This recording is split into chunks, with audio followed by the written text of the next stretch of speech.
Illinois, Indiana, a game that absolutely shocked me and a game that's going to put Indiana on the map pretty much as a team that could be a true college football playoff contender. I mean, they were in the college football playoffs last year and they look even better this year. Illinois was completely uncompetitive in this game. There isn't too much to go over. I mean, Illinois just got absolutely dominated in the trenches, and the rushing totals really show that. When you look at Illinois' rushing, they rushed for 2 yards in the entire game, while Indiana's rushing rushed for 312 yards in the game. They also threw for 260 yards. Fernando Mendoza threw for 5 touchdowns. Fernando Mendoza is a quarterback that has been playing absolutely out of his mind. Now, I still don't really have faith in him as a top NFL prospect, even though that's been a lot of rumors lately. And it is deserving right now. Like, he's on Indiana. He's 4-0. He's been tearing it up. Like, when we look at Fernando Mendoza, he has 14 touchdowns right now in 4 games with 975 yards. When you play a number 9 opponent in Illinois and you are absolutely flawless, beating them by 53 points, that is absolutely demoralizing for Illinois. Now, we got to look at Illinois. Are they going to stay at this top 25 team?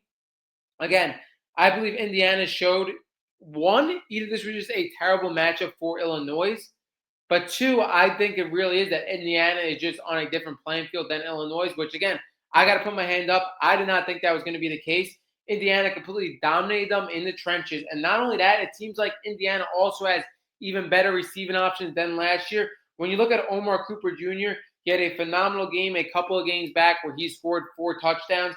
And this game, he has 6 receptions for 78 yards and a touchdown. And Elijah Sarrett as well, who I believe is their number 1 receiver, 9 receptions for 92 yards and 2 touchdowns. Like, they are able to have the receiving help that they need that might have been better than last year.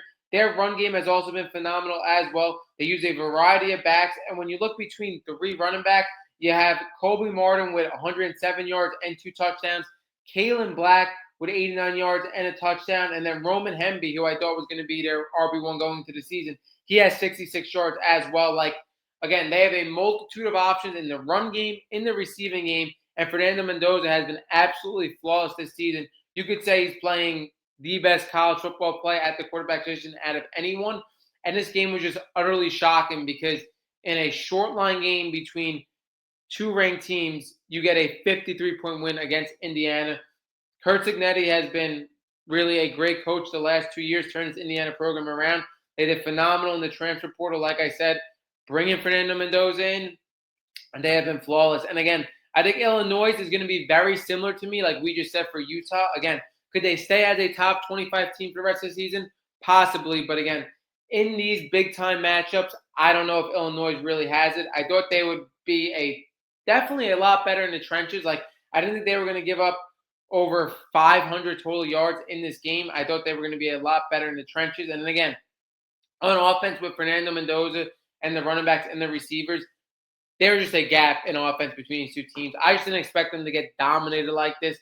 Indiana absolutely shows their domination. And again, this could be an Indiana team again that really shows that they could be in the college football playoffs.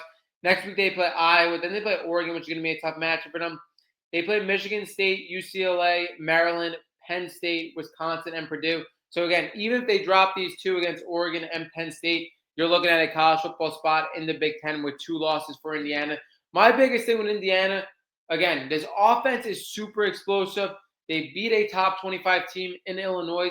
But just like last year, I don't want to see this Indiana team beat around all these non-contenders in the Big Ten, lose to Oregon, lose to Penn State, not be competitive in those games, and then, go into the college football playoffs and lose right away. I want to see the Indiana team take the next step and actually beat a true contender in college football. That's going to make me truly believe in this Indiana team. Again, do I believe in them a little more in a top 25 matchup, absolutely dominating and winning by 53 points? Yeah, I definitely believe in them a little more, but I want to see this Indiana team finally take the next step and beat a true contender in college football.